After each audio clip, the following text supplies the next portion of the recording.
Sean bienvenidos a este mensaje de la Palabra de Dios. Soy el doctor Julio Vega, soy pastor de la Iglesia Cristiana Agua Viva, que ese es mi privilegio de vida. Y bueno, en mi rol profesional soy psicólogo del Hospital Star Médica. Y lo subrayo porque hoy vamos a hablar de algo muy importante que tiene que ver con la vida psicológica que será posterior a la pandemia. Hay entre las redes un poema muy bonito que dice: cuando todo esto pase volveremos a abrazarnos. Y dice cosas bien hermosas: volveremos a caminar, volveremos a reír juntos. Sí, cuando todo esto pase. Pero los que nos dedicamos a áreas de la salud, ya sea física o mental, sabemos que esto no va a pasar de manera tan sencilla. Es decir, cuando todo esto pase, cuando la pandemia concluya, bueno, pues vamos a empezar a vivir las consecuencias, vamos a comenzar a vivir las secuelas, por ejemplo, psicológicas, que es lo que me toca hablar a mí, las secuelas psicológicas de todo este tiempo de aprehensión, de angustia, de miedo, de incertidumbre. Vamos a pasar esas secuelas. Ahora alguien dirá, pero no las estaremos viviendo ya. En la mayoría de los casos no. Y la razón es parecida a la depresión postpartum. Ustedes saben, una mujer está angustiada, una mujer a lo mejor enfrenta tristezas, pero se mantiene firme y firme y firme. ¿Por qué? Porque tiene una prioridad: el bienestar de su bebé. Pero apenas nace el bebé y está seguro, la mujer puede desarrollar una terrible depresión postpartum. ¿Por qué no la vivió antes? ¿Por qué no se deprimió antes? Bueno, porque vive lo mismo que vive el flagelado, el que es azotado, el que está siendo acuciado. Mientras está el problema, se mantiene erguido, firme. Nosotros estamos ahora en una pandemia activa. Incluso ayer el doctor Fauci, para todos los que estamos acá en Estados Unidos, nos dijo que llegó la hora del hunker down, de agacharnos, de protegernos. ¿Por qué llamó al hunker down? Que es una expresión que en español diríamos agacharse, protegerse. ¿Por qué? Bueno, porque viene la temporada de fríos y eso significa influenza. Y las posibilidades del brote de la influenza junto a rebrotes de COVID-19 son muy altas. Entonces, el doctor Fauci dijo: necesitamos ir todos al hunker down, que es una expresión que usamos por acá para decir agáchate, protégete. Estamos en un tiempo de pandemia activa. Es cierto que por presiones económicas, intereses de dinero, pues la economía se reabre y los negocios, porque pues la economía no podría soportar más. Pero la pandemia está activa y las posibilidades de contagio son muy altas, sobre todo ahorita, porque muchas personas ya se cansaron del encierro, porque otras ya desarrollaron un mecanismo de negación y porque otras ya están con el principio al que le toca, y salen y las posibilidades de contagio son mayores, sobre todo en lugares cerrados donde hay pues una gran convocatoria de personas, donde se dura mucho tiempo, y eso es por la razón fundamental por la que como iglesia no nos estamos reuniendo presencialmente, y no lo haremos hasta tener condiciones sanitarias que aseguren el bienestar de nuestras familias. Gracias a Dios, hermanos, el Señor suple. Les voy a adelantar una noticia. En el boletín de esta semana dice que de 7 millones que adquirimos de deuda como iglesia, ya solo debemos 58,000. Pero voy a pedirles de favor que con una plumita circulen eso, digan esto ya no vale. ¿Saben por qué? Porque por la gracia de Dios y el amor de verdaderos ángeles del Señor, pudimos depositar ayer 10,000 pesos más. Eso quiere decir que debemos solo 48,000. ¿Y saben qué significa? Significa que Dios suple todo lo que falta. Y para mí significa la voz de Dios diciéndome, lo estás haciendo bien, protege a mi pueblo. Yo supliré todo lo que haga falta. Y así ha sido. Y en medio de la pandemia, Dios nos suple. Pero, pues no todas las personas están pensando igual.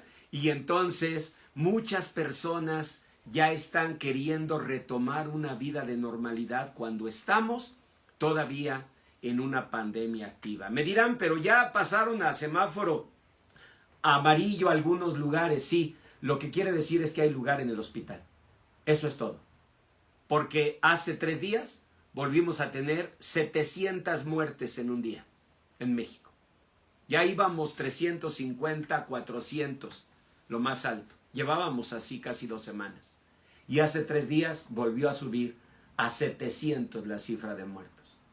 Entonces, no te engañes. No es que ya está controlada.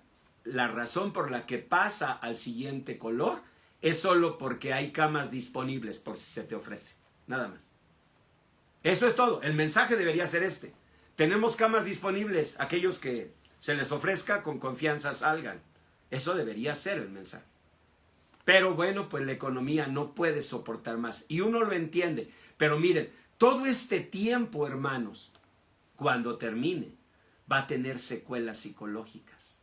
En verdad, van a tardar, yo calculo, de 4 a 5 años, y no lo hablo por hablar, lo hablo por la experiencia de la Segunda Guerra Mundial, 4 o 5 años en que van a empezar a darse las secuelas. Cuando terminó la Segunda Guerra Mundial en 1945, pues la guerra ha terminado, fue la gran noticia, ¿verdad?, en el mundo. Y parecía como si hubiéramos pasado la humanidad de un momento de sombras a un momento de luz. 4 o 5 años después empezó a darse la crisis de significado, la crisis del existencialismo.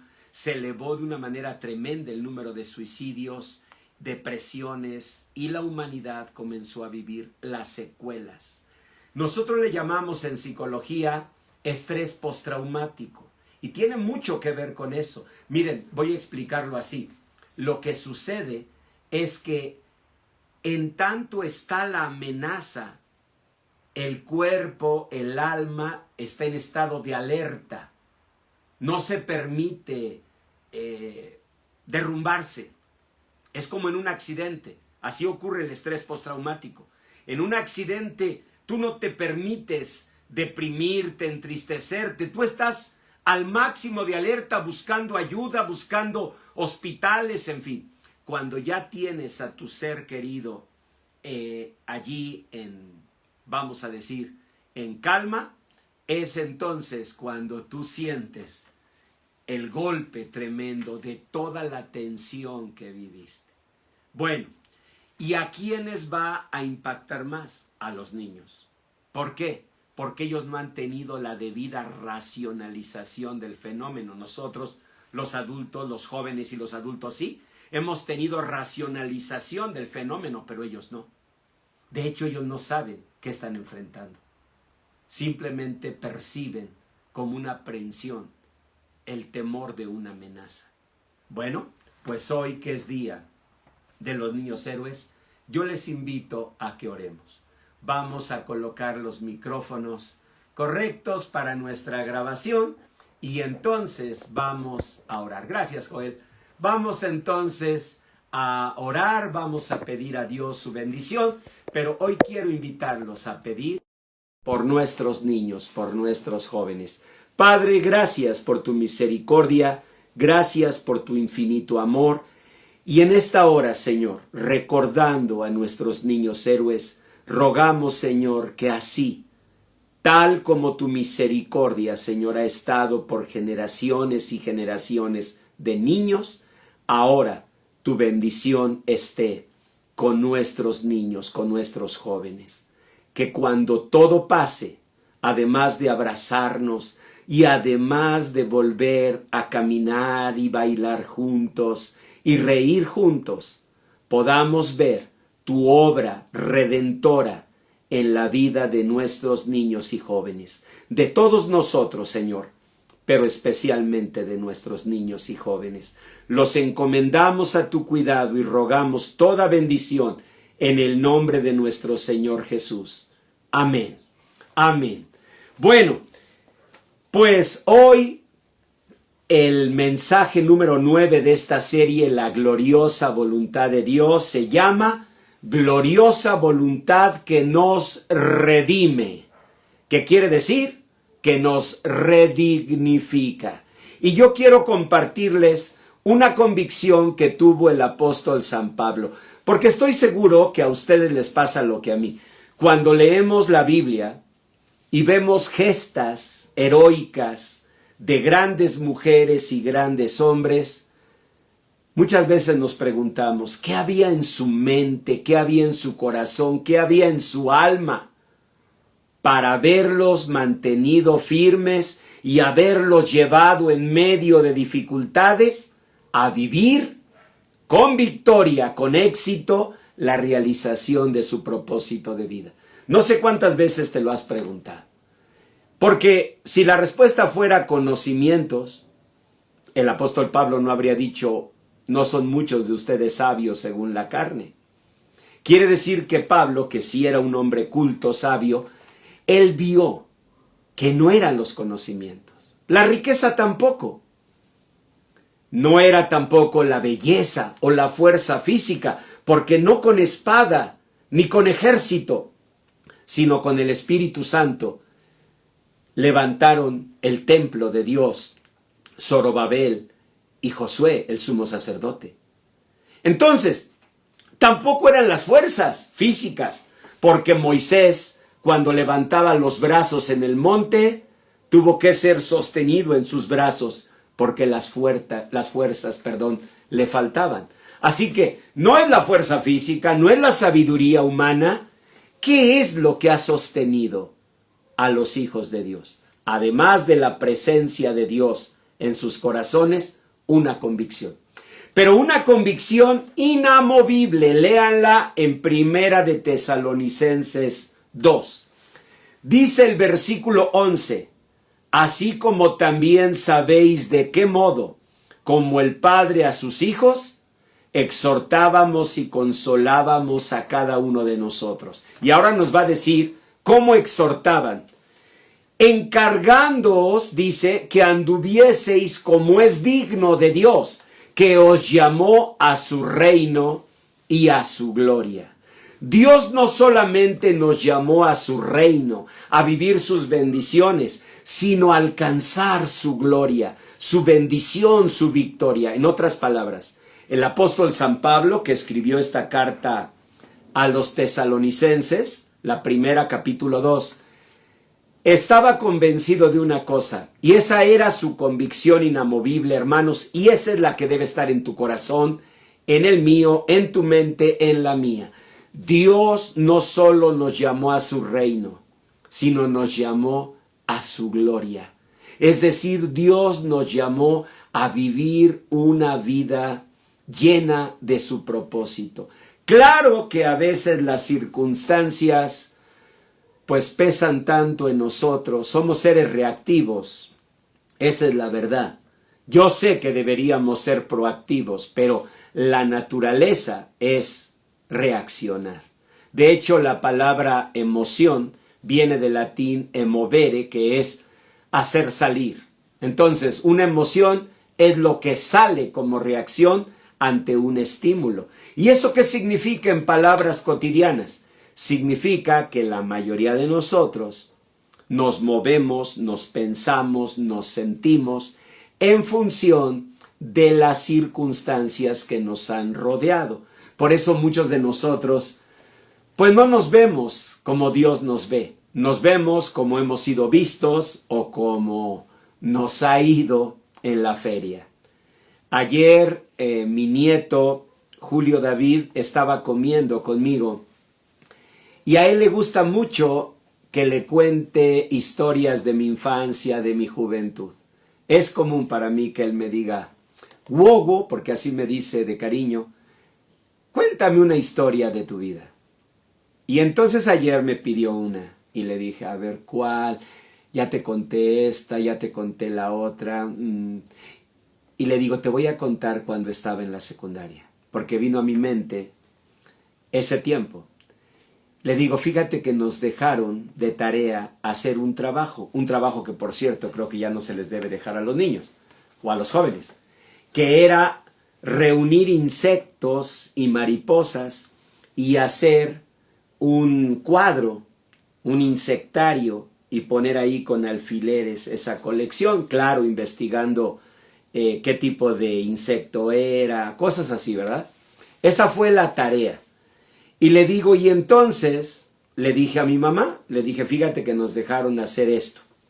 De insectos no hay problema, porque si algo había en la casa, además de ratones que siempre estaban allí, eran parte de nuestra familia, pues había chinches, pulgas, cucarachas, así que insectos, pinacates, había pinacates, que ya no los he visto, ¿de veras? Bueno, el caso es que esa parte yo dije, pues agarro pinacates y cucarachas y los pego ahí. Pero las mariposas, ¿cómo iba a encontrar mariposas en Peralvillo? Puras moscas había, sobre todo ahí en los basureros del mercado de Beethoven, pues moscas nada más. Mariposas era muy extraño que pasara una mariposa por ahí. Bueno, pues yo me fui a los jardines de por ahí y nada de mariposas. Total que un día yo estaba muy triste, así, y llegó mi hermano Gabriel, que ahora goza de la presencia de Dios. Y él siempre tuvo un corazón muy generoso, especialmente para conmigo, apoyándome en mis estudios. Él sabía que si no me ayudaba él, pues nadie, ¿verdad? Y llegó y me dijo, ¿qué tienes, Julián? Le digo, es que me dejaron una tarea, pero no encuentro mariposas por ningún lado, pura mosca. Y no creo que aunque les pinte las alitas alcancen a dar el gatazo de que son mariposas, ¿verdad? Y me dijo, oye, ¿y no venden? Le digo, sí, ya, un amigo me dijo que en el mercado en Juanacatlán. Juanacatlán, hermanos, de Peralvillo en esos tiempos, era como ir a Chihuahua, yo creo que era lo mismo, ¿verdad? Hacían lo mismo ahora a Chihuahua en avión que a Juanacatlán en los trolebuses, tomabas un tranvía y 2 trolebuses. Le dije, y yo sí iría, pero pues no tengo. Y mi hermano sacó de su bolsa y me dijo, toma, ve y compra lo que alcances a comprar de mariposas. Y me fui, primero en tranvía y luego de ahí en trolebús, hasta allá, hasta Juanacatlán. Y total que compré las mariposas, mi hermana Miriam, me acuerdo, me ayudó a hacer la cajita como el muestrario, o el lugar para colocar el muestrario, de cartulina, no cartoncillo, porque cartulina compraban los niños que sí tenían papá. No, los otros éramos de cartoncillo, que era como feo, ¿no? Y bueno, total ahí hice mi cajita y bien contento me fui ese día. Creo que hasta me bañé, porque yo me bañaba solo en momentos así, graduaciones, bodas o algo así. Y total que ahí voy bien contento a la secundaria, ¿verdad? Con mi trabajo. Y pues el maestro lo vio, me pusieron mi calificación y todos felices. Todo eso le conté ayer a mi nieto. Y entonces le digo, ¿y qué crees? Que salí de la escuela pues feliz y con una sola ilusión.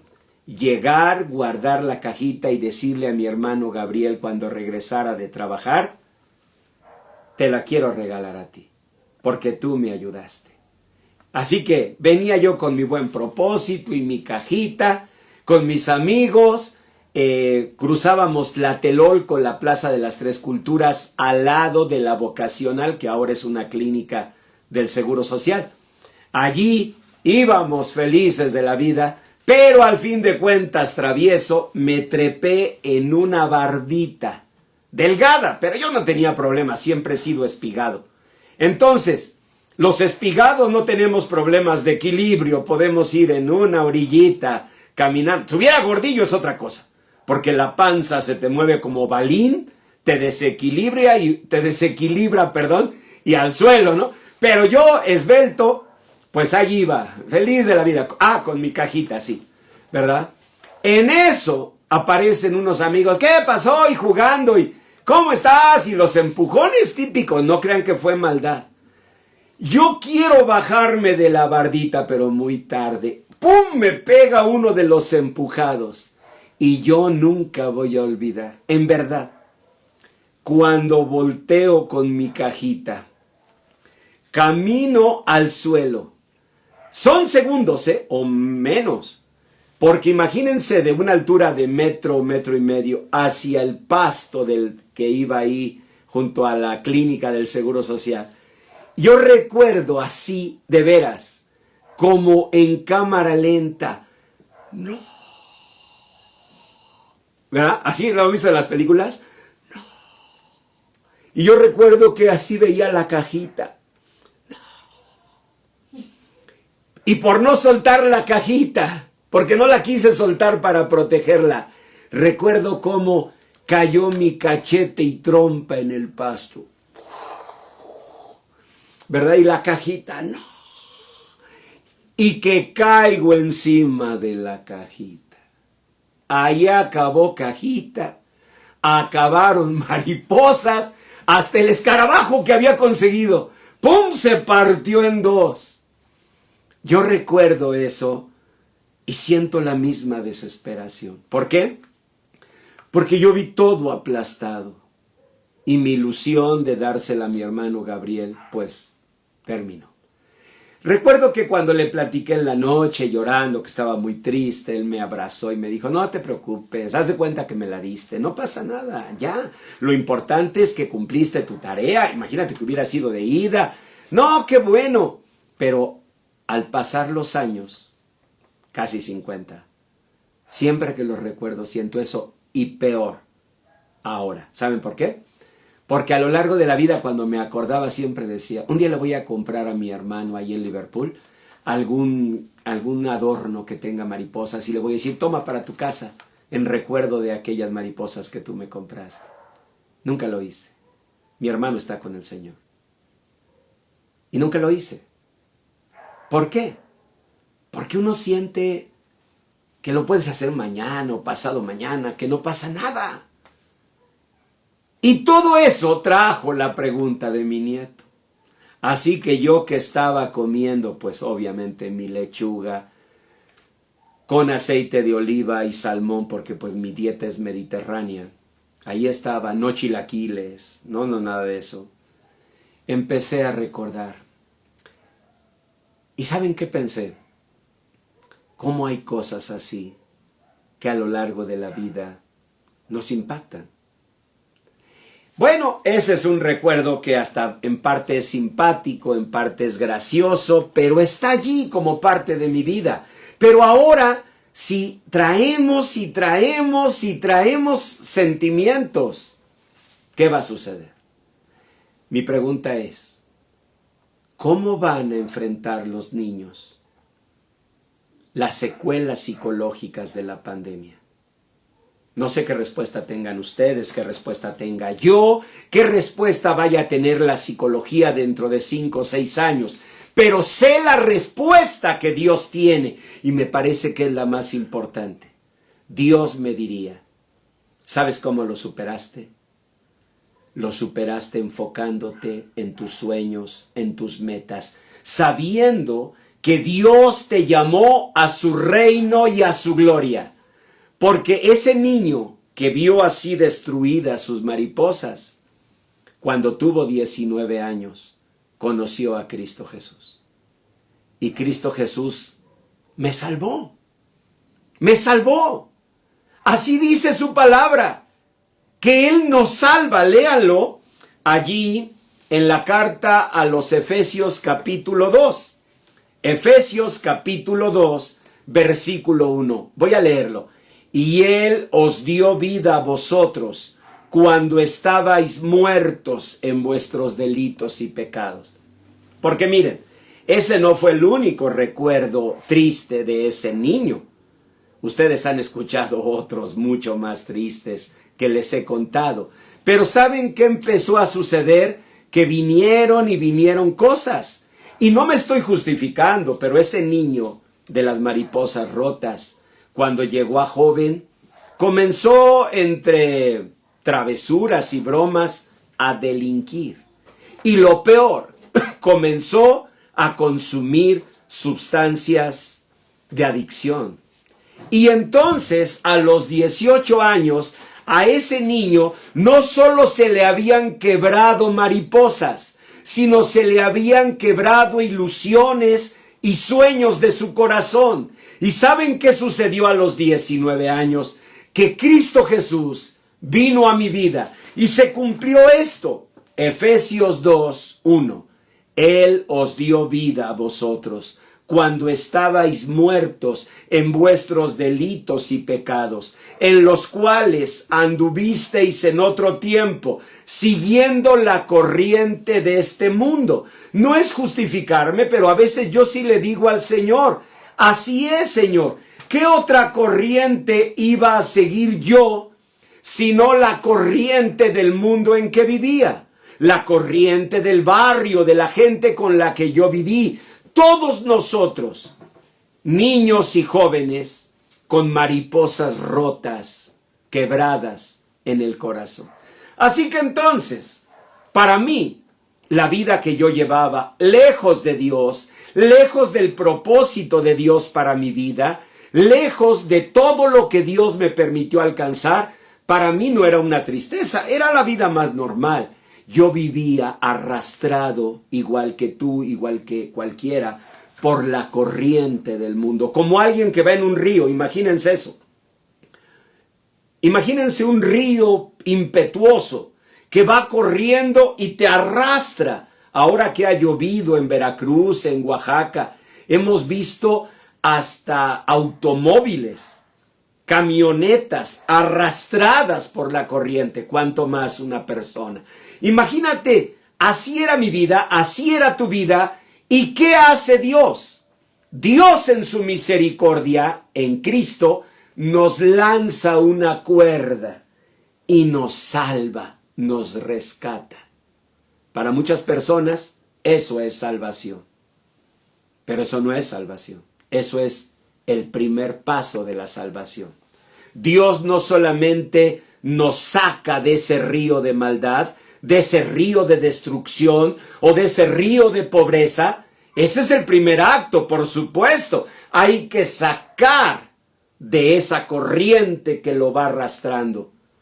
Pero una vez que estás fuera de esa corriente, o sea, en tierra firme, a salvo, ¿qué sigue?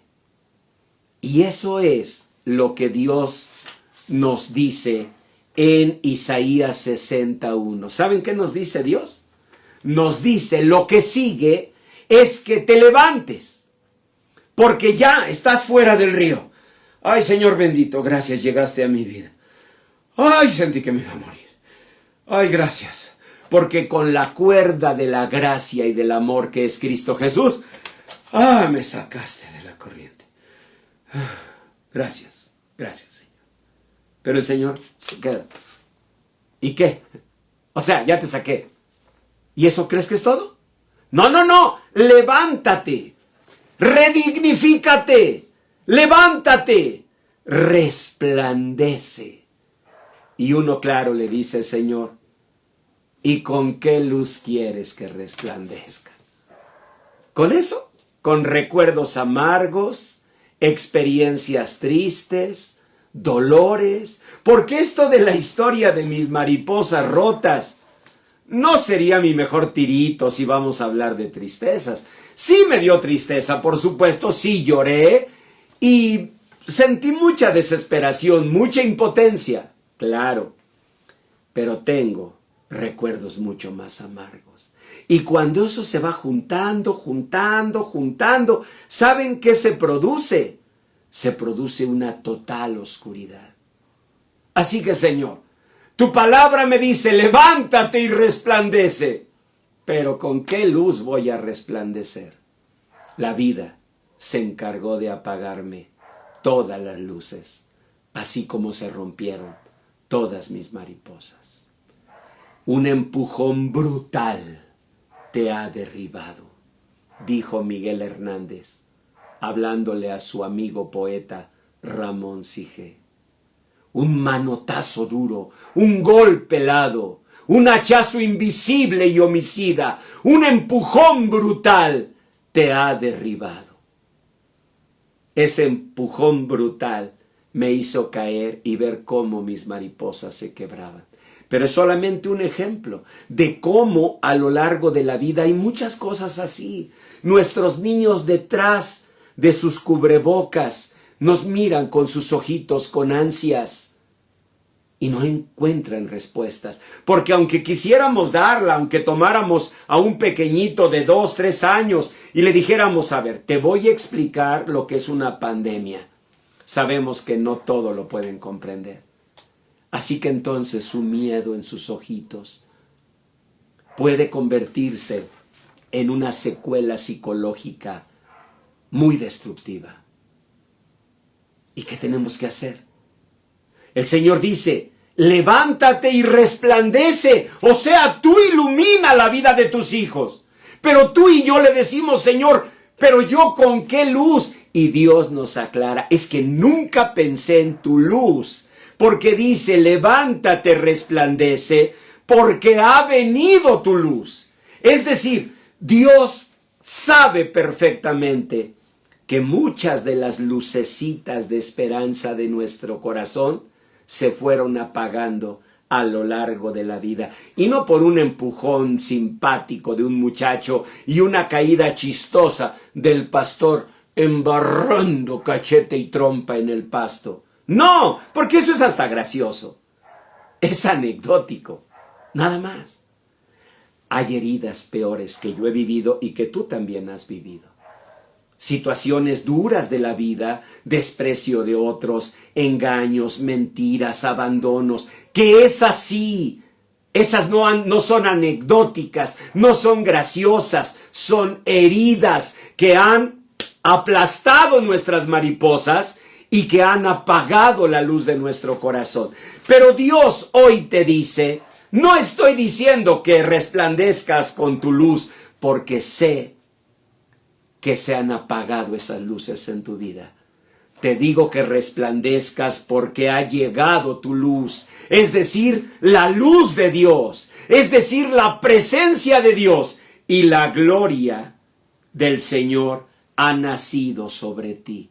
Alza tus ojos alrededor, dice el versículo 4. Alza tus ojos alrededor y mira. Todos estos se han juntado. Hay bendiciones que Dios tiene preparadas. Cuando yo me levanté con mi cajita hecha trizas y las mariposas rotas, sobre ese pasillo que va al lado de la Plaza de las Tres Culturas en Tlatelolco, yo no miraba que esa cajita rota era una parte de mi vida, sí, pero iba a haber, por ejemplo, becas para estudiar en grandes universidades de México y de otros lugares del mundo. Las iba a haber para mí. No me imaginaba eso. Si yo en ese momento con mi cajita rota, limpiándome mis lágrimas como un muchachito, hubiera mirado, hubiera hecho lo que Dios dice, alza tus ojos y mira, todos estos se han reunido. Allí hubiera comenzado a ver, como cuando Eliseo salió y los asirios estaban rodeándolo para matarlo, pero él miró y había millares de ángeles a su alrededor. A eso nos llama Dios, a vivirlo nosotros, para que nosotros podamos enseñarlo a nuestros hijos, porque ellos beben del manantial de nuestro corazón. Alza tus ojos. Eso me habría dicho Dios cuando me levanté con mi cajita rota. Alza tus ojos. No te quedes mirando esas mariposas rotas, esa cajita de cartoncillo deshecha. Alza tus ojos. Mira bendiciones que Dios tiene para ti. Alza tus ojos. Todos estos se han reunido. ¿Saben quién estaba allí? ¿O quién habría estado ahí? el rector de la Universidad La Salle, que un día sonriendo me dijo: creo en tus sueños. Tienes una beca, muchacho. Puedes estudiar en esta universidad, porque el rector cree en tus sueños. Y habría comenzado a mirar a todas las personas que el Señor envió a mi vida. Personas que yo jamás creí que iban a existir. Truth Cari, el gran empresario de los Estados Unidos, que me apoyó para mis estudios de posgrado.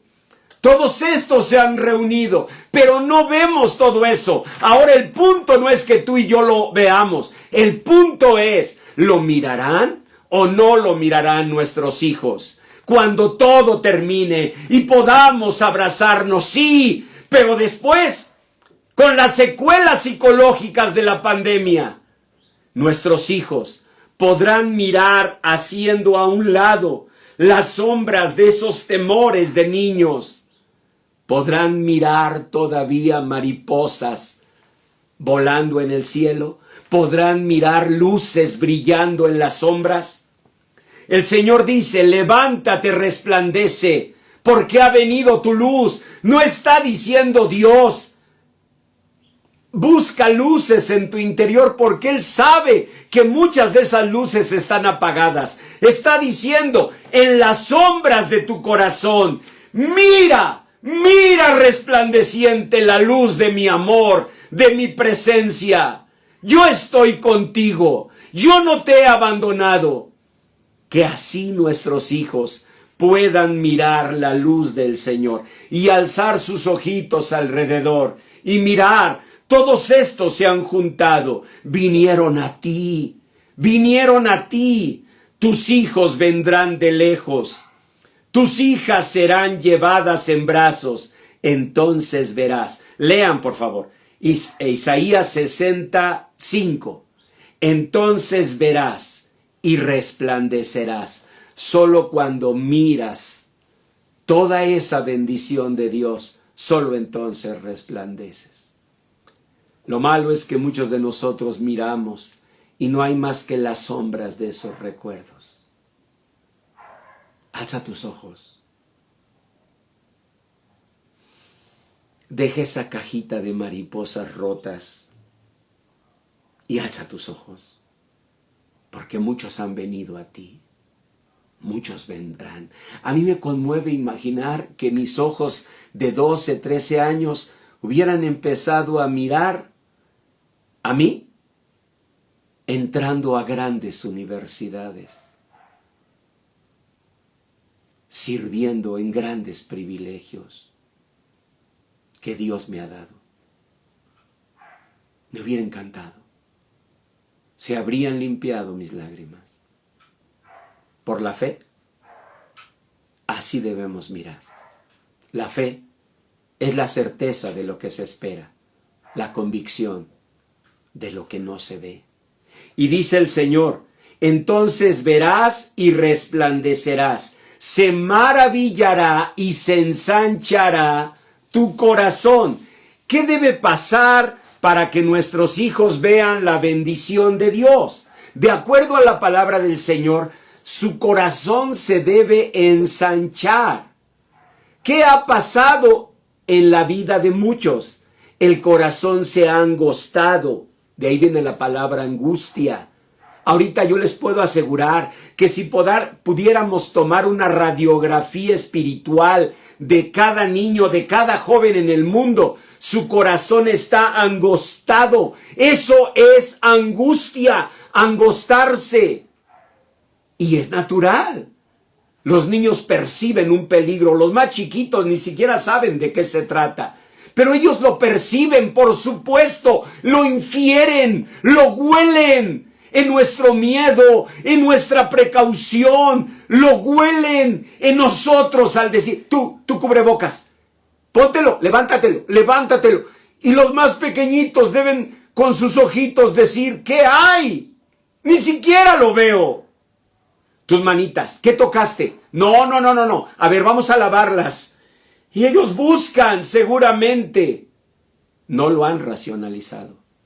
¿Saben qué significa? que ellos lo tienen totalmente emocionalizado. Y eso quiere decir que cuando el estado de alerta termine, el impacto puede ser demoledor. ¿Qué debe ocurrir entonces? Que cuando esas luces se apaguen y las mariposas se quiebren, la luz de Cristo resplandezca en ellos. Pero ¿quién es la persona para hacerlo?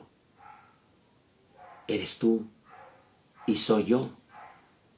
Y no va a resplandecer ninguna luz si nosotros no lo hacemos. La palabra de Dios dice muy claro, vean el verso 17, en vez de bronce traeré oro, por hierro traeré plata, en lugar de madera bronce, en lugar de piedras hierro. ¿Qué está diciendo Dios? Los voy a llevar adelante.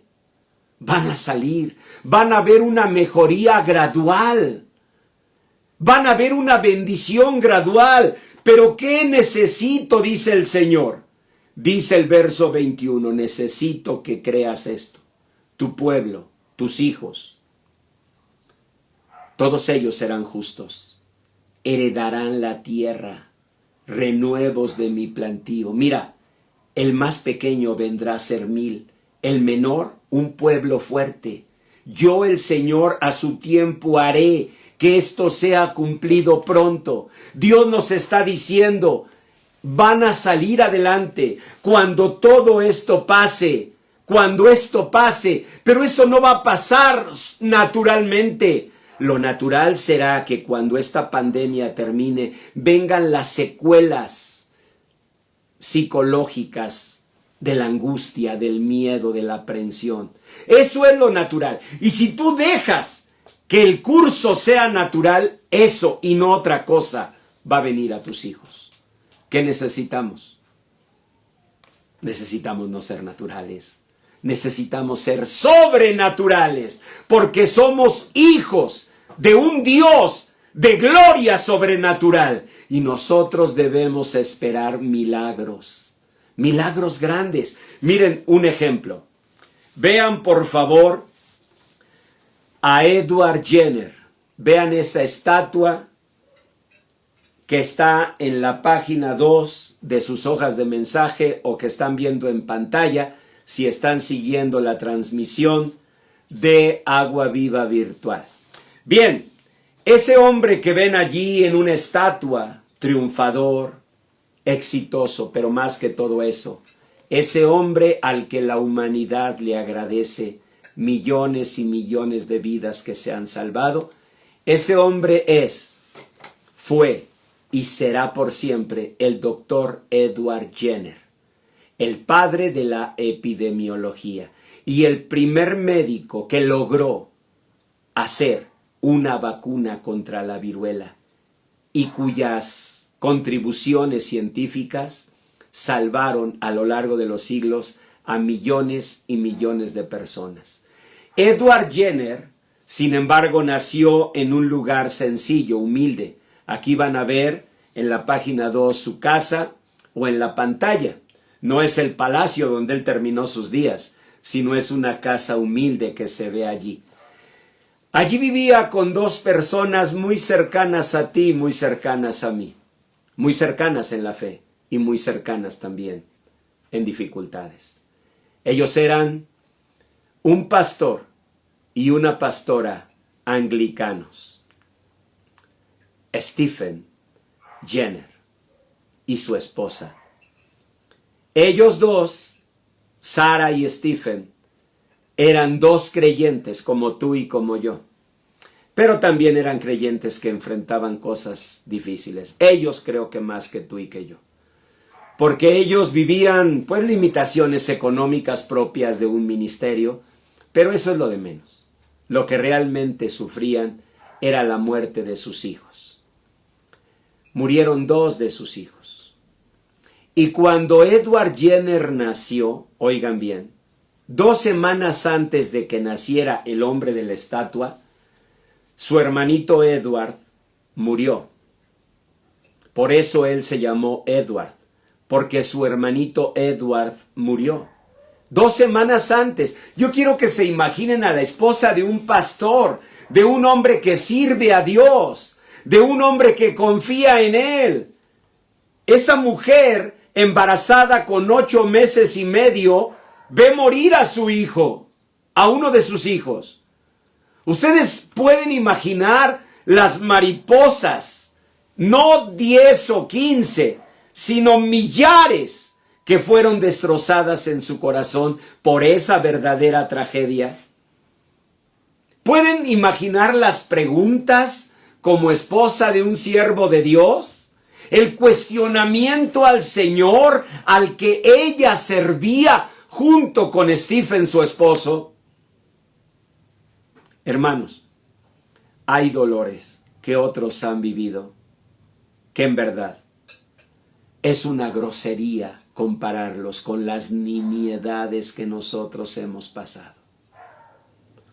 Estos dolores eran tremendos y Sara y Stephen los vivían. Nació su hijo Edward. ¿Saben qué sucedió? Cuando Edward tenía 5 años, su mamá había embarazadose de su pequeñita. Pero al nacer la pequeñita murió. Y 2 días después murió su mamá de Edward Jenner. Y ese hombre que ven en su estatua, ese hombre que lo ven lleno de luz, al que la humanidad le agradece tanto, a los 5 años perdió a su mamá. 2 meses después, no se sabe si por la depresión, la tristeza, la soledad, murió su papá, el pastor anglicano Jenner.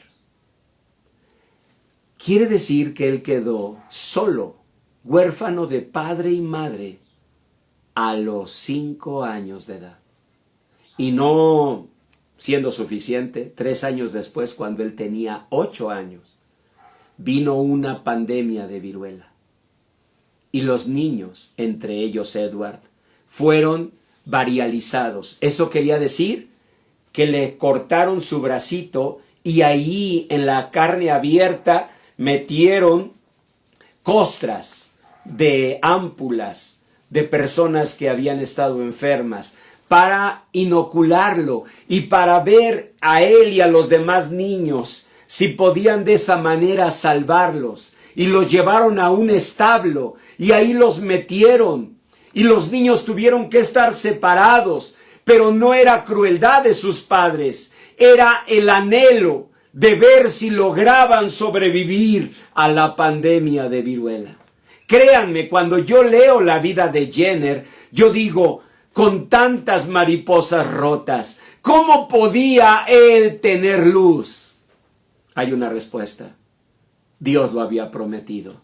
Él era hijo de sus siervos y Dios iba a cumplir su promesa. Dice Oseas 14:3, porque en ti el huérfano alcanzará misericordia. Dice Jeremías 49:11, deja tus huérfanos, yo los criaré, y en mí confiarán tus viudas. Dice el Salmo 68:5, Padre de huérfanos y defensor de viudas es Dios en su santa morada. Él hace habitar en familia a los desamparados. ¿Saben qué significa? Que Dios nunca abandonó al pequeñito. Dios así haga con nuestros hijos. Dios guarde a nuestros nietos. Dios guarde a nuestros bisnietos. Dios esté con ellos. Y cuando esto pase, como dice el poema, y vengan las secuelas psicológicas de esta pandemia, nuestros hijos sean sostenidos por la mano bendita de Dios. Pero, esto ocurrirá siempre y cuando tú y yo nos levantemos, resplandezcamos delante de sus corazones, porque ellos beben, ellos abrevan en el manantial de nuestro corazón. Cuando todo esto pase, volveremos a abrazarnos, dijo el poeta. Sí, pero las secuelas psicológicas de la pandemia vendrán también junto con esos abrazos. Y si nosotros no nos levantamos, no nos redignificamos, no recogemos nuestra cajita de mariposas aplastada y alzamos los ojos y miramos a ellos y miramos adelante, hermanos, no vamos a inspirar sus vidas. Miren, salvación en Dios es mucho más que ser rescatados por un río. Quiero que imaginen este ejemplo, sigan este ejemplo. Voy a tomar este libro, es un libro muy querido, es de mi colección, Obras de la Literatura Universal. Y este tomo en especial lo quiero mucho, porque es la literatura de los Países Bajos, tierras pues donde crecí, Noruega, también allá Dinamarca. Bueno, ya en serio, no soy de allá, ¿no? Pero sí admiro mucho la literatura de esos lugares. Yo lo quiero mucho este libro. Ahora imagínense que porque llegan unos niños latosos, no mis nietos, porque ellos son quietudes. No, ellos están tranquilitos, de veras, muy educados, muy obedientes, no tiran nada. Entonces, pero imagínense que vienen nietos de otro pastor, ya ven que no faltan niños latosos, y toma uno de ellos mi libro y pues no sé si por accidente, por descuido, el libro cae en una fogata, en una hoguera, entre la lumbre, los leños de la chimenea, aquí en la casa. Imagínense eso. Y de pronto yo me doy cuenta que mi libro querido está allí entre las llamas. ¿Cuál es el primer acto de salvación? Sacarlo del fuego, por supuesto. Dichosos los que hemos sido rescatados de un verdadero fuego. Pero hoy quiero que sepas algo. Allí no termina la obra de Dios. Qué triste sería que, ya sacamos el libro, mira nomás, se le quemaron sus hojas, sus pastas, y míralo, está todo tiznado. Bueno, pues ya por lo menos lo rescatamos del fuego. Lo bueno es que no se quemó por completo, Déjalo por allí. ¿A dónde se iría este libro? Ya no a un librero. ¿A dónde se iría? Se iría a un rincón, a un lugar, para contar a todos cómo las mariposas de su cajita se hicieron trizas. La obra de Dios no termina ahí. ¿Saben qué hace el Señor? El Señor nos limpia. Dice su palabra, que por su palabra somos limpios. Dios nos limpia. Y ya el librito, mírenlo. Bueno, eso sí, la pasta quedó un poquito chueca, las hojas unas consumidas, pero ya está limpio. ¿Allí acabará la obra de Dios? No. Dichosos los que han sido limpiados, pero más dichosos los que entonces son restaurados. Y Dios nos cambia las pastas y refila las hojas y quedamos restaurados. ¿Allí terminará entonces sí la obra de Dios? No. ¿Saben por qué? Porque la única forma de volver a un libro a su dignidad es cuando el libro vuelve a ser leído y resplandece e ilumina con su luz la vida de otros. Muchas personas, muchos hijos de Dios, cuentan con gratitud que ellos iban en un río de destrucción, que estaban en un fuego de destrucción y que gracias a Dios el Señor llegó y los sacó. Y dicen, ay, gracias Señor bendito. Ay, me sentí que me iba a morir. Me sacaste de esa corriente que me iba arrastrando. Me quitaste de ese fuego que me estaba quemando. Y aquí estoy. Pero pues yo pienso que ya no sirve mi vida de nada. Tan quemado, tan arrastrado por la vida, con tantas mariposas rotas, sin ninguna luz.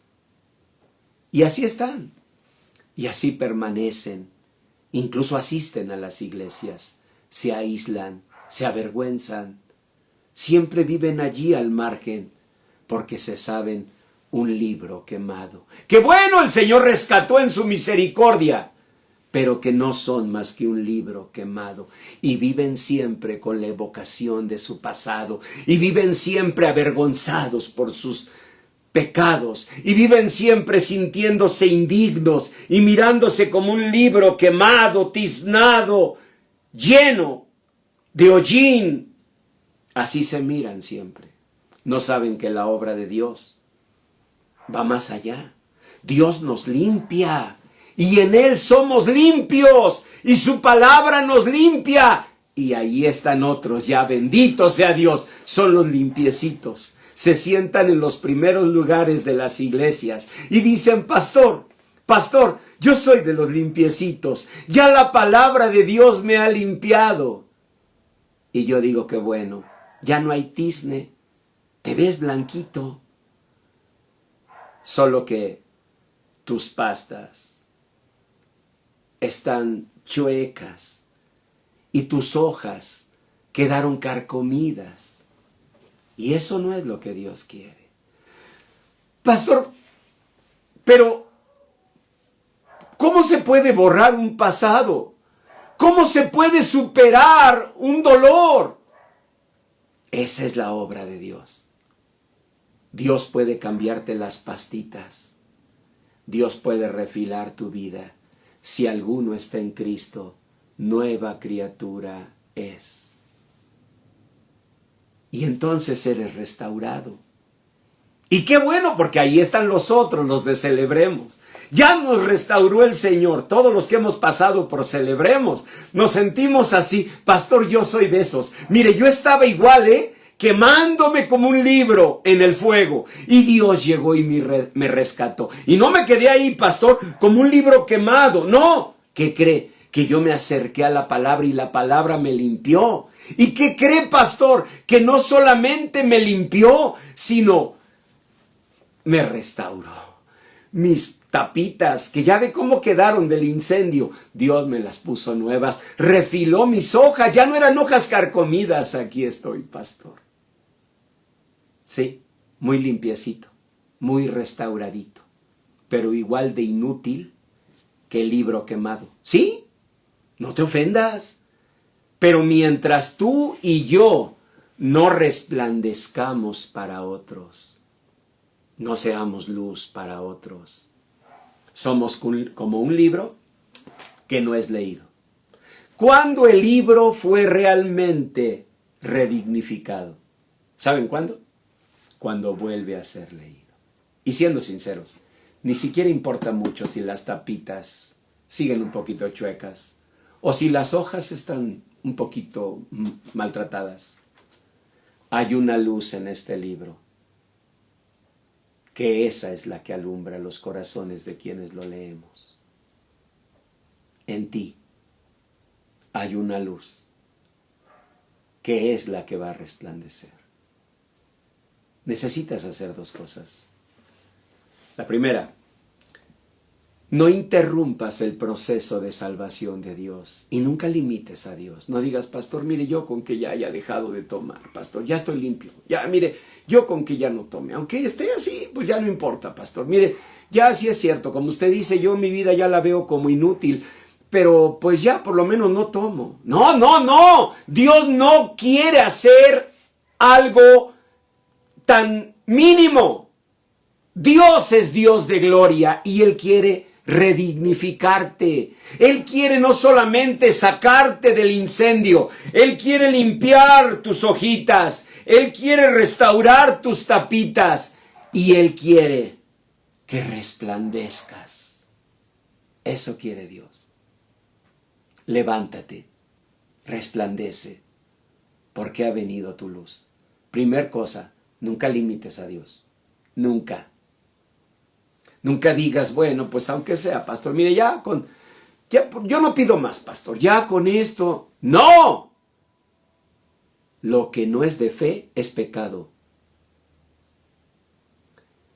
Sin fe es imposible agradar a Dios. Debes tener fe. Tu vida puede ser restaurada. Mira a Edward Jenner. Era un niño huérfano. Era un niño pobre. Era un niño escondido con otros en un establo temblando de miedo. ¿Y qué hizo el Señor? Lo levantó para ser un gran médico. Y no solamente un médico, lo levantó para ser el hombre que dio la primer vacuna al mundo. Edward Jenner es el ejemplo de que Dios no va a dejar solos a tus hijos. Pero la obra de Dios será mejor en ellos si tú y yo como padres resplandecemos y abrimos nuestras hojas. Y tú me dirás, pastor, ¿pero qué les voy a enseñar? Recuerda, no es tu luz, es la luz de Dios. Él hará el milagro. Nunca te mires como un libro inútil. Nunca te mires como un libro que ya no sirve. Dios en su misericordia tiene su luz, su presencia y su bendición en tu corazón. No somos sabios según la carne, ni somos nobles según la carne. A lo vil y a lo menospreciado del mundo escogió Dios para avergonzar a lo fuerte. Él nos escogió. Él te escogió. Tú eres ese librito. Él te miró en un fuego. Él te rescató. ¿Sabes qué quiere ahora? Ahora quiere hacer su obra completa. Redignificarte. No importa cuántas mariposas se hayan quebrado en tu vida. No importa cuántas luces se hayan apagado. Ahora la luz de Cristo está en ti. La luz de Cristo estuvo en Edward Jenner. Y ese hijo de 2 siervos de Dios fue guardado y cuidado. Dios proveyó todo lo que hacía falta. Y el Señor lo guardó y lo llevó a ser el gran médico, investigador, filántropo que él fue. Como dicen en Inglaterra, pocos hombres hay a quienes deban tanto millones y millones de personas. Edward Jenner, más que un gran hombre, es el recuerdo y la inspiración de un gran instrumento de Dios. Él fue un librito que fue quemado por un incendio, la muerte de sus padres cuando él tenía 5 años, la pobreza que enfrentó, la pandemia de la viruela cuando él tenía 8. Créemelo, él como un libro estaba deshecho, pero la presencia de Dios nunca lo abandonó y no te ha abandonado y no va a abandonar a tus hijos. Así que yo te invito para que tú digas, pues sí, pastor, tal vez yo soy un libro, pues la verdad, muy quemado,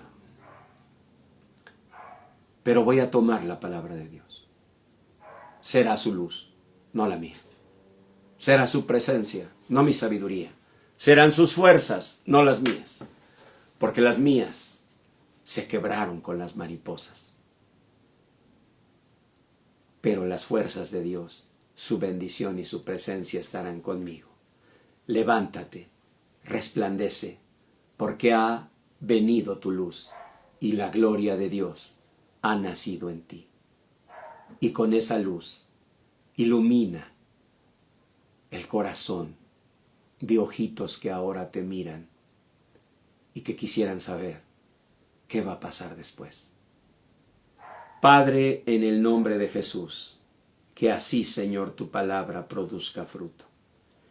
Ruego, Señor, como siervo tuyo, que tú levantes y hagas resplandecer la vida de mis hermanos. Te doy gracias porque cuando caí con esa cajita, cuando miré todo eso deshecho, tú, sin embargo, Señor, mirabas un futuro que habrías de darme. Tú habrías de proveer mucho más de lo que estaba perdiendo en ese momento. Y así te ruego, Señor, que de todo lo que ha pasado en la vida de mis hermanos, de todo, tú cumplas tu palabra y que los hagas felices conforme a los años en que vieron aflicción. Y que tú restaures todas las cosas, que tú les restaures el doble, que aunque su principio haya sido pequeño, su postrer estado venga a ser muy grande. Y que tú, Señor bendito, por sobre todas las cosas, les permita ser una luz que resplandece, un libro abierto de fe y esperanza en la vida de cada uno de ellos, para sus hijos y para sus nietos. Bendícelos para que sean bendición. Y concede, Señor, que tu presencia y la luz de tu gloria siempre esté con nosotros, pero especialmente con nuestros niños y jóvenes. Que cuando todo esto pase, además de abrazarnos, de caminar juntos, de reír y bailar juntos, cuando todo esto pase, tu presencia, Señor, ilumine todas las sombras y resplandezcan tus hijos con la luz de tu presencia. Así sea, Señor, por tu gracia y misericordia, te lo pedimos en el nombre de Cristo Jesús, nuestro Señor y Salvador. Amén. Amén.